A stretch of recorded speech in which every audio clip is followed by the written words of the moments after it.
SuperTalk Mississippi Media production. I'm Steve Azar, and I'm on the other side of the microphone, meaning I'm asking the questions this time, and oh, have mercy for the airwaves. I spent 20 years in Music City, wrote and made some hits, traveled the world, and then moved my family back to the birthplace of American music and where the magnolia trees prosper. And now every time I put my feet on Mississippi soil, when I'm off the road, well, I'm at peace. On this show, it's all about hearing the stories straight from the mouths of the friends I've made along the way, their journey to success. Heck, there might be someone on, I don't even know, but you know how us Mississippi types are. We tend to take well to new company. In a Mississippi Minute, all 60 of them. I'm Steve Azar. It's just like that muddy river, moving slow. Ain't no worries, it's how life goes, baby. In a Mississippi Minute. That's right. Hey folks, time for another In a Mississippi Minute. You know what I'm about to say, Superior Catfish, sober by Hell State, which has a lot to do with today's guest, but I'm not going there yet. But please go to superiorcatfish.com. There's catfish, there's Superior Catfish. It's made here and produced here right in Mississippi. Guess what? Just like my guest today. And he totally is all in.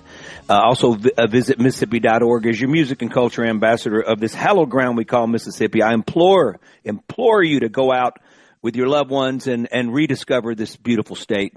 You won't regret it. It's pretty dang special. Plan a road trip.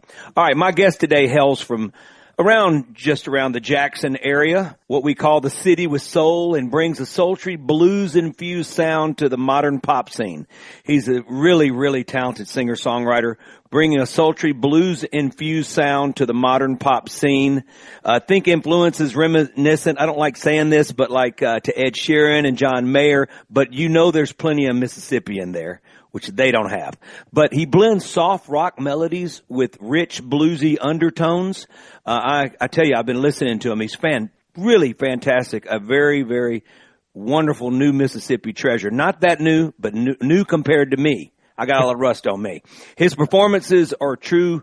They're true experiences. He uses a loop station to carefully layer tracks in real time because he's a great musician. I've got one of these boxes behind me that my guitar tech gave me, and it's never come out of the box yet. So I'm interested in him telling me how the heck this thing works. His career journey took off during his college years, where he built a loyal following by performing 4 to 5 hour sets like we all did, but he in downtown Starkville.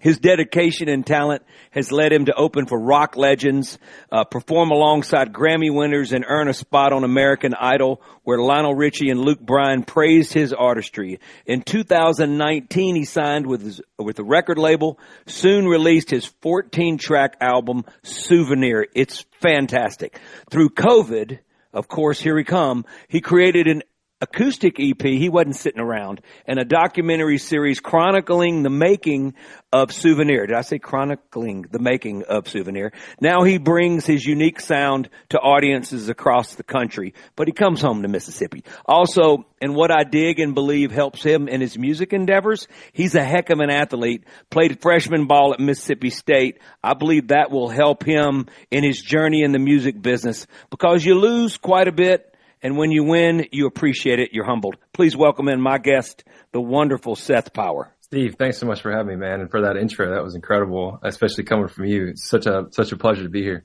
Oh, thank you, man. I appreciate it. I'm excited about this. My dear friend, I've become dear friends with because of Rob Mora, who was a friend of mine that was my first guest on the show, was using Rob Evanoff as his publicist. Since then, Rob Evanoff and I have become really good friends, and that's how I got to you. That makes no sense that a guy from the Midwest who's in Los Angeles has connected me with your team, and now how come you and I have not ever gotten together before? I don't know. I do not know, man. I've been following you for a long time. You've always been an inspiration for a lot of the people that are making music around here. So I think we've been close to each other. I think that we've attended maybe some similar events at like the Max and some places like that. But I probably just didn't have an opportunity to come up and shake your hand, but I'm glad that we're able to make Did I tell everybody I wouldn't talk to you? Maybe so. No, that did not happen. That would never happen. Listen, I'm reading some stuff on you right now, and I was reading this morning, and rather intrigued, but really proud of you because you mentioned the birthplace of America's music. I mean, you're right there in around the Capitol and everything and there. And this, when I moved home, Seth, I had to deal with 20 years of my Texas songwriter buddies who were very successful artists screaming about how their state takes pride in their artists. And I used to get so frustrated because we're the beginning of it all. And eventually we took over that. And now for me to come home and leave everything that was going on there and make a living out of and really not miss a beat, that's a credit to our state taking it back. You have grown up in that now, and you talk about that. Can you elaborate a little bit? Yeah, for sure. I've had an interesting journey being, another artist from Mississippi like yourself. So I'm a first generation Mississippian. So my dad is actually from New York. My mom is from Michigan. As you can tell, I don't have a super strong accent. So I grew up in a house with two Yankees. But they moved down here whenever they were kids, and they fell in love with this place and decided that they wanted to raise, myself and my sisters here. And, at first I think there was, a lot of people who grow up in small towns, small states like Mississippi start to look at places like Nashville and Austin and LA and New York with kind of those rose colored glasses. And so there was a point in time where I was interested in leaving here and going to a place like that. But the longer that I stayed, the more that I played around here, the more that I met people traveling all over the state and just meeting people from, up in Tupelo, the Blue Canoe, and Starkville, and playing in Oxford, all the way down in Hattiesburg and the coast and here in central Mississippi. I just kind of began to fall more and more in love with the people, and more in love with the place. And as I traveled more, even out of the country, I would come home and realize just how special Mississippi really is. And so after a while, that urge to leave really started to dissipate, and it started to be replaced by a different urge, which was to actually step into this place more and own this place and this history and this heritage that we have, especially in the music scene. Because as you mentioned, like Texas is a huge place. Obviously, there's a lot of incredible songwriters, but Mississippi is like far and above any other state in the country. Sure. As far as the musicians and the writers that we produce. Relative to our population, we're not even the same neighborhood. I mean, we have more Grammys than any other state combined. I think places where we lack that a little bit is in the top 4, best new artists, album of the year, stuff like that. But across the board, just, from a genre agnostic perspective, for a state with 3.5 million people, we seem to produce creatives like nobody's business. And I don't know what that is. There's something in the water or something. Sure it is. Climate here, but there's something incredibly special about this place. And so I've definitely completely come full circle. And now I really just want to, step into it and lean into it and be an advocate for the state and for the creatives that are here. Your mom and dad played a little music, if I'm not mistaken. And so your dad's from New York and your mom's from Michigan? Yeah, my mom was born in Michigan and raised in Iowa. Yeah. Wait, okay, so let me just tell you, the Midwest and music and the Rochester scene, when we go play shows, people show up. I mean, I don't know if they're frozen all year and then they thaw out and they come out and they go, right? They're music lovers, both of those places. Big markets for me. What were they doing musically? So they played, like, for them it was more of a pastime, but they played in a band together early on whenever they were. Come on. Yeah. I love it. My mom played guitar. She taught me guitar. First song she taught me was John Denver's song, one of his bigger ones. Leaving on a Jet Plane. So that's the first song I ever learned. My mom taught me that. My dad played harmonica and was just kind of like a multi-purpose guy. He could do a little bit of everything. He claims that he can't, hold a tune in a bucket, which is true, but my mom can sing really well. Got a really pretty voice. So, I just grew up in an environment where there was instruments in the house. We had pianos, we had guitars. My mom would sing. We'd listen to records all the time. My parents have a pretty awesome record collection of, some of the greats, spanning back several decades. So like a lot of people, I just kind of grew up in that environment and just soaked a lot of it in. My dad loves the blues. So we listened to a lot of blues music. My mom loves all the classic singer-songwriters, James Taylor, Bob Dylan, Jackson Brown, Garfunkel, that whole generation. And so I was constantly listening to a guy on an acoustic guitar, and then, some of the Mississippi bluesmen that we all know about. Yeah. And so yeah, it was, that was my upbringing. And as you said, like it kind of soaked in. It's very much, I love it. Music that I make now. And your folks moved to Mississippi. They're on Mississippi soil. You can't help but be inspired by it. We're going to talk about more of that in the break. It shows a difference in our age. My first song I ever learned was either Smoke on the Water or Stairway to Heaven, because that's what we all did. But I fell in love with John Denver and Annie's song and all that. You were a generation away. Speaking of generations, but just stay with me. Superior Catfish, right there by Hell State, where my man Seth Power, now an incredible singer-songwriter, making a living, played football, roamed the football field for a little while, and now, and he gets it. So, SuperiorCatfish.com, visit Mississippi.org. Proud of our wonderful Seth Power, who is taking the world by storm. We'll be right back on Ski Day. Save a little light while the sun is shining. Take a little trip past your horizon. Save a little light while the sun is shining. Take a little trip past your horizon. What's wrong with right now? Save a little light while the sun is shining. Take a little trip past your horizon. There's a ton of content from SuperTalk Mississippi on our new YouTube channel. Just search SuperTalk Mississippi on YouTube or go to supertalk.fm/YouTube. Be sure and subscribe for free to get the latest scoop on what's happening in Mississippi news, politics, sports, and the good things happening here in the state.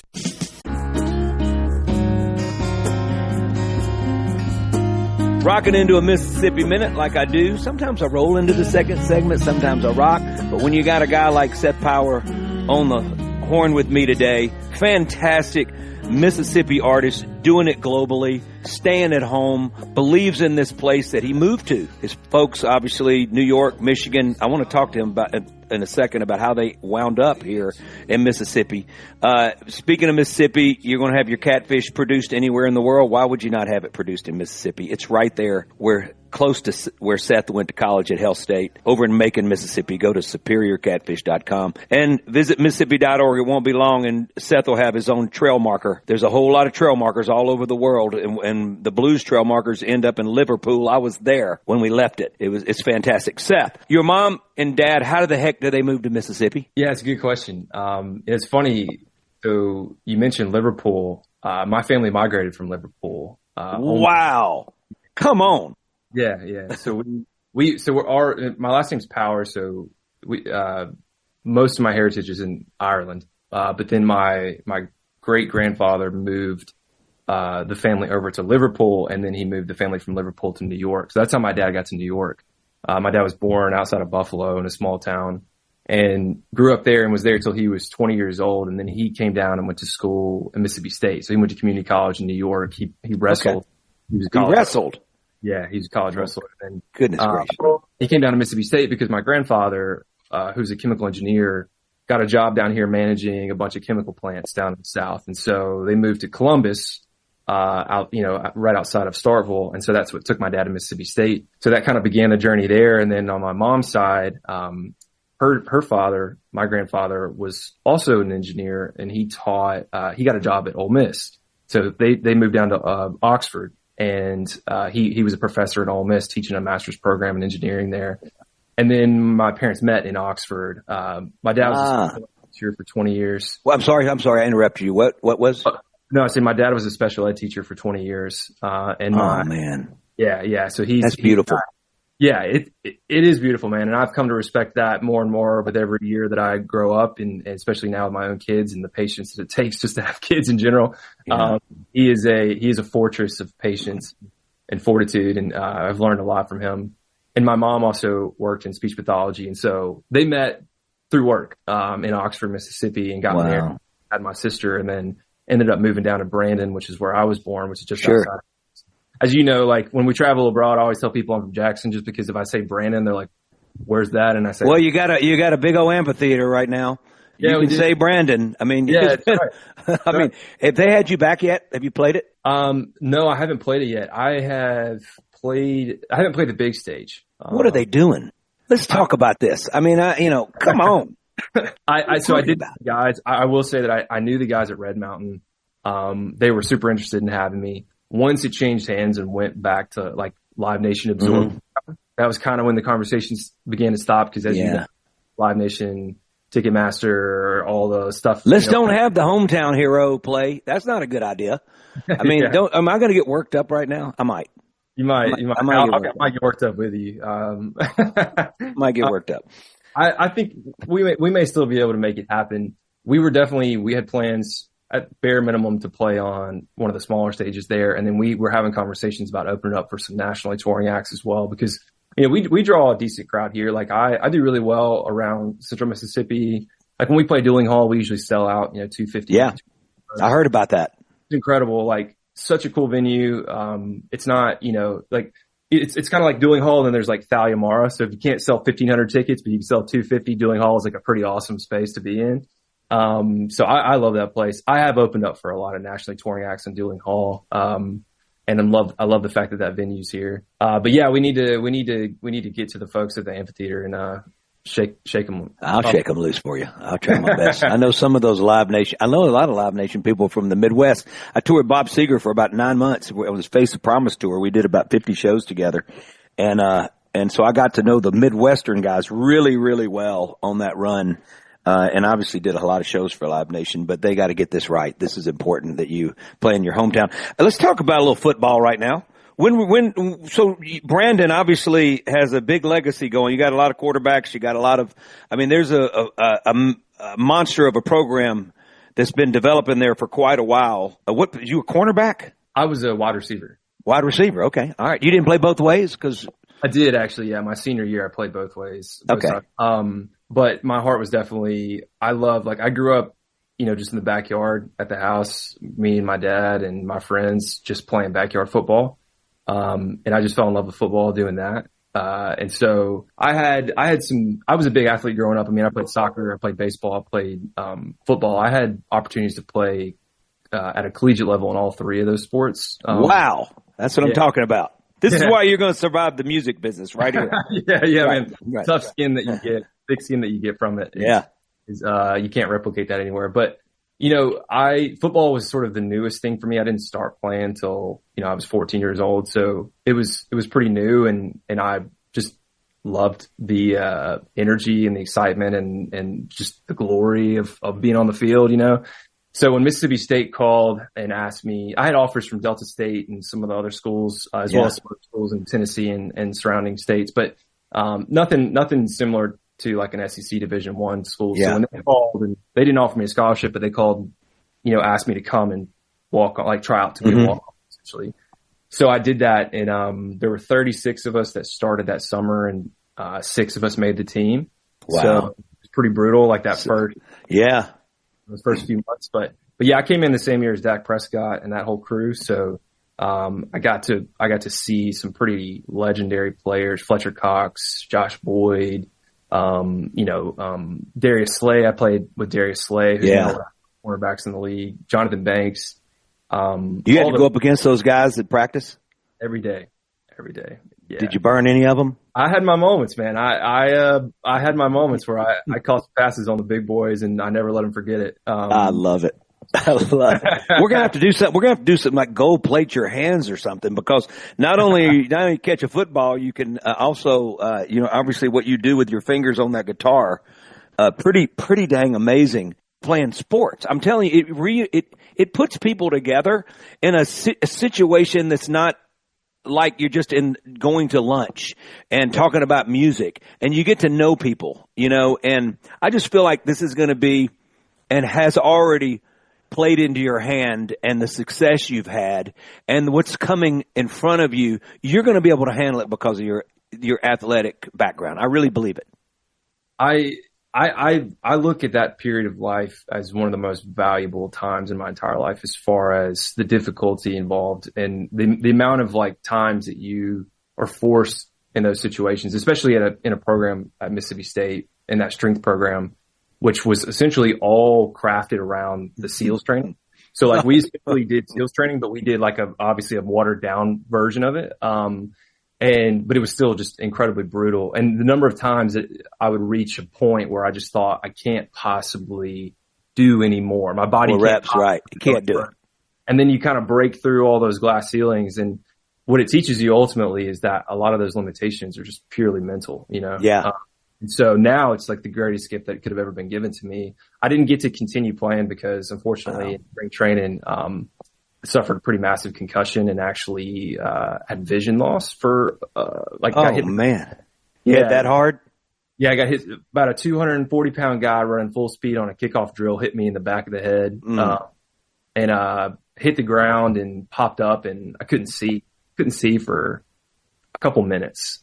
It was just something got jiggled loose back there. That was it? That was it. I had a massive concussion, went in and, you take a test and all this stuff, and I scored 30% below my baseline, and you're supposed to not actually go back on the field until you get to your baseline. I actually never got back to my baseline. So I like permanently lost something in that exchange. Oh my gosh. Yeah, man. So it definitely was up to that point, I felt pretty invincible. I was 19 years old. I was I was a big guy back then. And I felt pretty invincible. And that was the first time that I realized that something could really go wrong. And I felt at the time that as much as I wanted to play at that level, I didn't think that I was going to play at the next level. So I had to make a pretty hard decision of, am I going to stick this out and put my brain and my body through this, or for the memories and the experience? Yeah, no. Well, that was decided for you. Singer-songwriter Seth Power. Check him out. If you hadn't checked him out, go stream him right now. Don't disappoint me. And also, there's Catfish and there's Superior Catfish, superiorcatfish.com. We'll be right back. Don't go nowhere. I'm Steve Azar.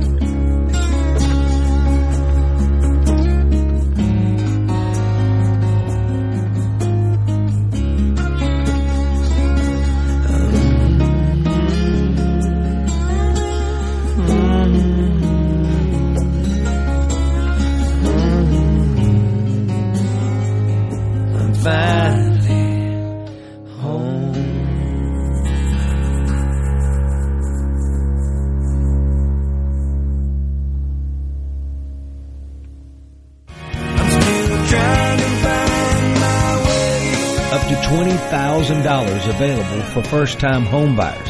Hey folks, Steve Azar here. Helping is the heart of our friends at Guarantee Bank. They offer programs like the Home Buyer Equity Leverage Partnership Grant that can assist qualified first-time home buyers with up to $20,000 towards down payment and provide home ownership counseling to empower you on your journey. These funds are first come, first served. Learn more about this program and to apply now, go to gbtonline.com. Guarantee Bank, member FDIC.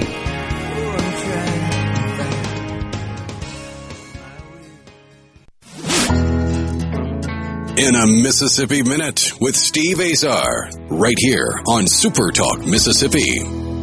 We're in cold water and we're in too deep. Yeah, we're in cold water. Say we into Rocking into a Mississippi Minute. Seth Power, fantastic Mississippi artist, doing it globally, staying at home, believes in this place that he moved to. Speaking of Mississippi, you're going to have your Catfish produced anywhere in the world. Why would you not have it produced in Mississippi? It's right there, close to where Seth went to college at Health State, over in Macon, Mississippi. Go to superiorcatfish.com. And not only catch a football, you can also, obviously what you do with your fingers on that guitar, that wasn't too hard of a decision to me. I mean, so in comes music. Really paying attention to it? So this story is really cool because the first weekend I was out on the town in Starkville after quitting, which I never got to really go out or do anything whenever I was playing ball. I was out in Starkville. We went to a bar. The musician that was supposed to play was a no-show. And the bar owner at the time, his girlfriend was an old friend of mine, and she saw me out in the crowd, and she came up to me and she was like, "Hey, our musician's a no-show. I know that you've played a lot of open mics and done all this stuff. Would you come and play for the next 2 hours?" And I just happened to have my guitar because I lived right next to the bar district. So I went and grabbed my guitar and I came in, I played. That was the first 2-hour set that I ever played. And I was just playing covers and stuff. Yeah. I had an absolute blast. Everybody was buying me drinks, making tips and all this stuff. And he just asked me, he was like, do you want to come back and do this pretty, you know? Yeah, because everybody was buying drinks and the bar was winning. That's the key, right? Right? Yeah. Bar owners loved us growing up. I mean, that's the bottom. When you get your bar owners loving you, you're in. You're in. So I just played a circuit there, and then I just started to expand out of Starkville. At a certain point, I was playing every weekend. I was playing with a band. I was playing solo. I was playing in other bands. I was playing in wedding bands. And in college, like I did well, you know, like I made good money for a college kid. And so, I was one of those people who I didn't know what I wanted to do when I grew up. So I majored in business because I was like, well, I'll just major in business, I guess. Yeah. So when I graduated, I just kept going. I already had all these relationships. I already had tons of gigs lined up. I already had weddings lined up. So like I knew I could make money at it, and it was just me, and I was single, and I didn't have kids or a wife or anything. So I just kept the ball rolling, and I just did that for most of my playing all the time. And then at a certain point started to realize that, you know, the cover band stuff was super fun and all that, but the glossiness of that lifestyle kind of started to wear off. And I was like, you know, I really want people to know me for songs that I've written, for things that I've done. And how far back were you already writing and you just weren't playing them, or did you just really start committing at that point?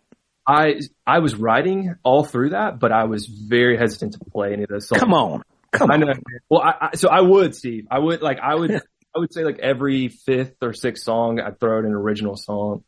And, I think that the songs back then were okay. I don't think they were great. But as you know, you just have to do it. Like you just have to, you got to write a song. You got to finish, you got to perform it. You got to get some feedback. You got to see.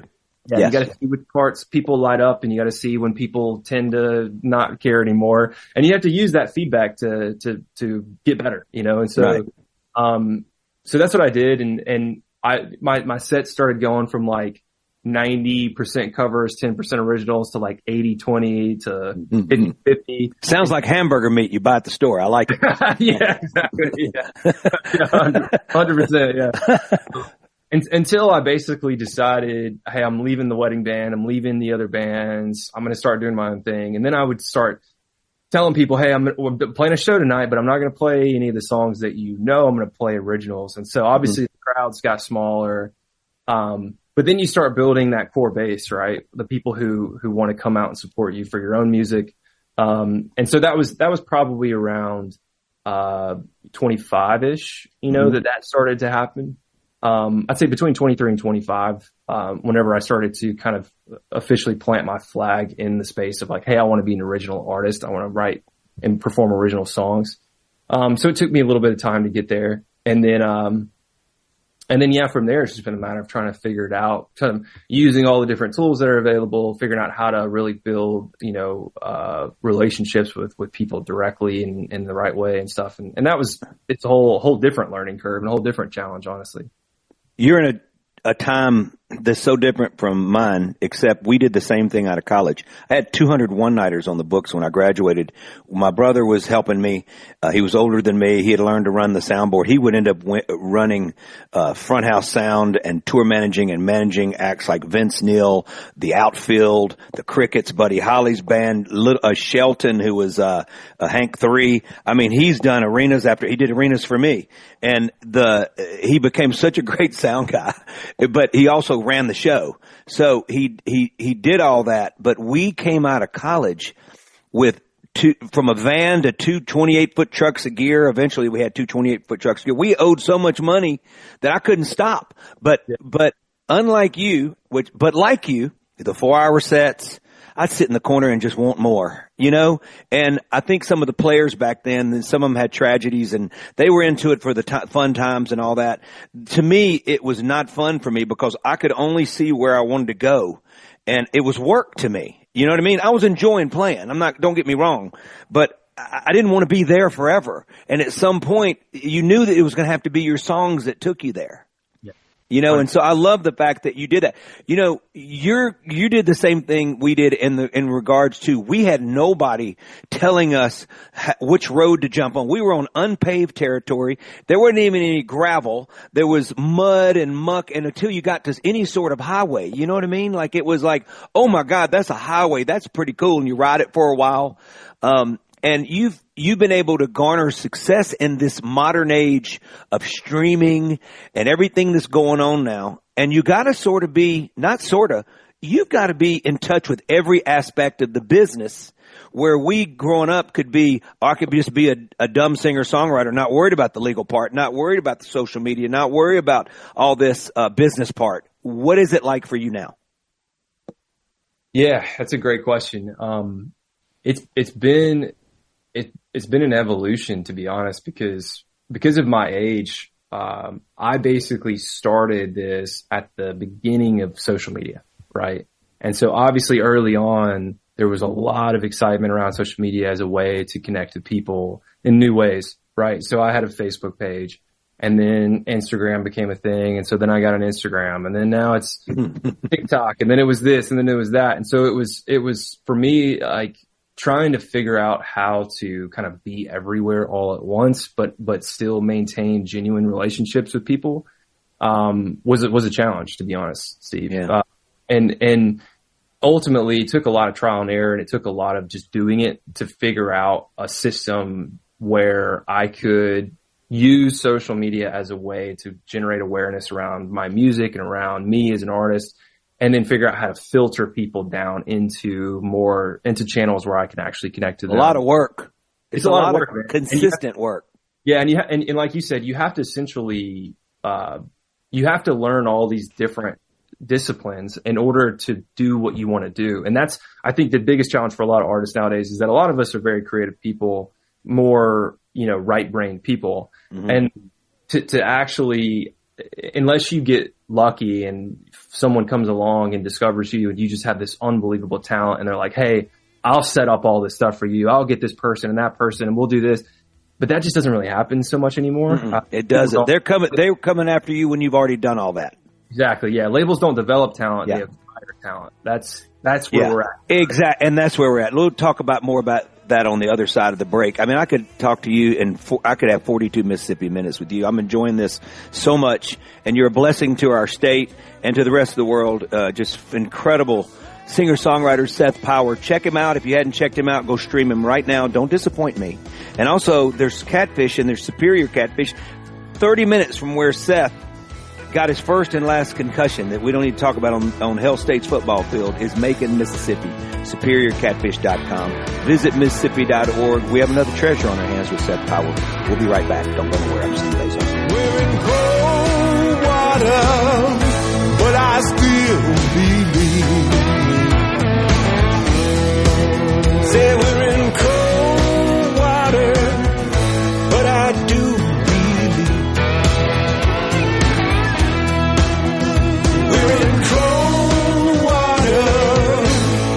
And I shall believe.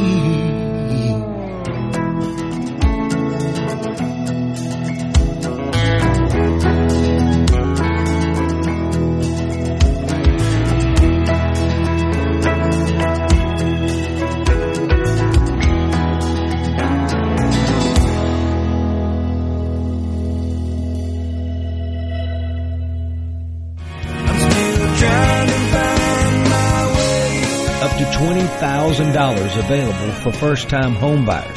Hey folks, Steve Azar here. Helping is the heart of our friends at Guarantee Bank.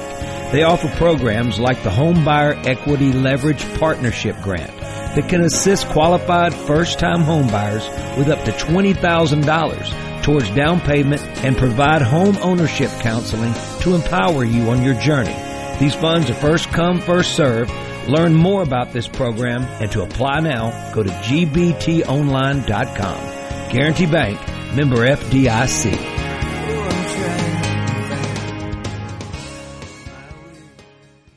Listen and watch all your favorite SuperTalk Mississippi shows live and on demand. Listen to tons of music. Plus, get the latest breaking news from across the state with the SuperTalk Mississippi app. The SuperTalk Mississippi app.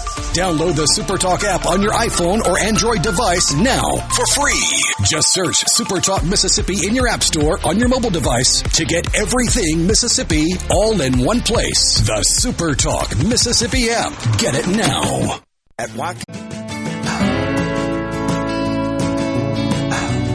Mississippi shining down. Superior Catfish. I'm going to get it delivered to Seth's house. Seth Power is my guest today. You can go to store.superiorcatfish.com and it will come to your home. And visit Mississippi.org. I mean, we got another really true treasure and a gem carrying on our tradition of Mississippi greats, and Seth Power is one of those. So please check out his music, and he's a great guy. He's just a good guy. And that's, that's a lot of the traits that a Mississippi musician has and Mississippi people in general have. So it's sort of in our DNA. It's not sort of, it is in our DNA. Okay, Seth, so you've got a lot on your plate. You got to keep moving forward with your next record. Souvenirs, your first album. You chronicle the making of it in a documentary. Let's talk about that right now and how folks can get it. And then let's talk about where you're heading. But you're right. Your first record was 2001, right? I mean, yeah. That was the first one I claim. Yeah. I understand that.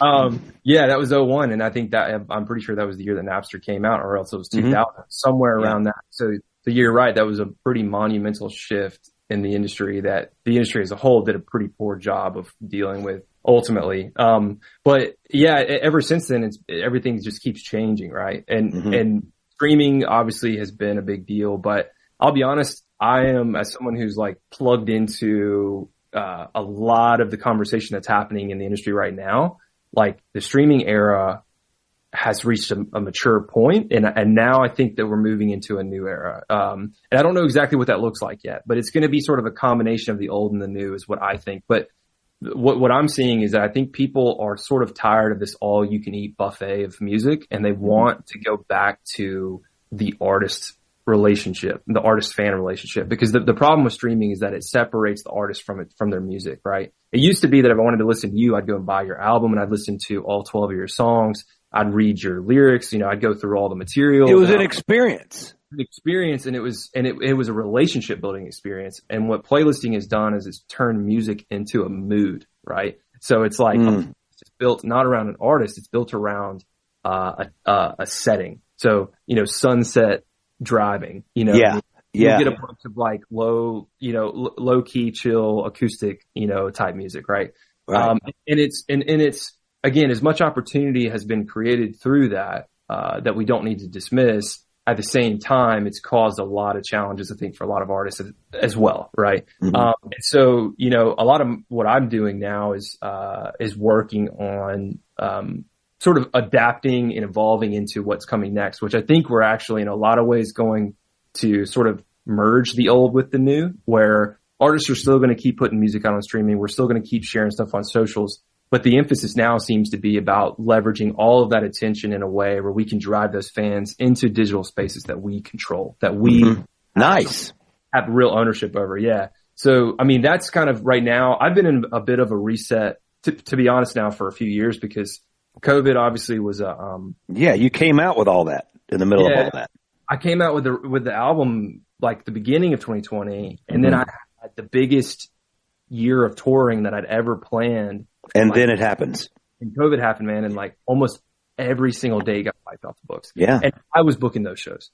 I was not, I had put in 6 months of work to get the shows booked and to coordinate with the band and to figure out the logistics and all that stuff. And so when that happened, it was a huge gut punch, to be honest, like such a massive gut punch that I wasn't entirely sure how I was going to move forward because there was so much uncertainty around what was going to happen in the industry. Sure. And then I had a kid, and then I ended up. Then you really wake up. Yeah, exactly. Whole new gear. Yeah. So I had a kid, and then I had another kid. And so I've been, honestly, just now I'm starting to, get back to like attacking my career in a way because things have stabilized, right? Like we're post COVID. My kids are 4 and 2 now. So like we've gotten out of the really hard younger years where it's just like, let's keep these dudes alive, and we moved into the point where they're like thriving, on their own terms. Or I say on their own terms, you know what I mean? They're 4 and 2, but their personalities have emerged and they're like, we're in a really sweet spot, from a family perspective. Beautiful. So beautiful. So now it's just about, okay, we've kind of gotten through those years where super young kids, global pandemic, that was pretty wild. Now let me start like picking my head back up and rebuilding, in some ways. And that's been my focus. And so, obviously I'm writing a lot of music. I've got sessions most weeks now.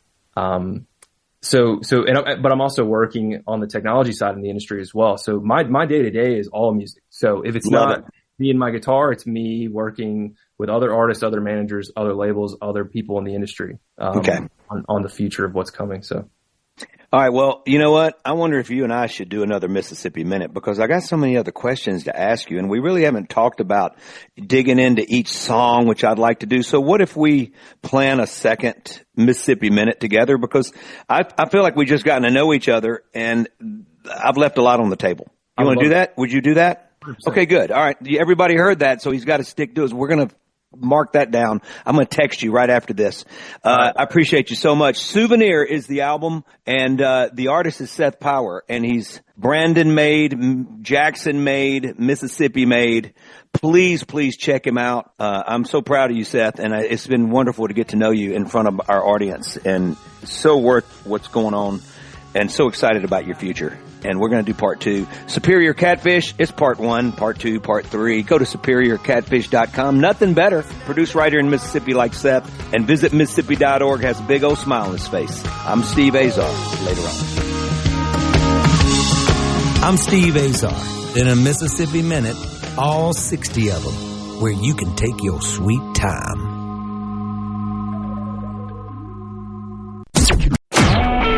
A SuperTalk Mississippi Media production.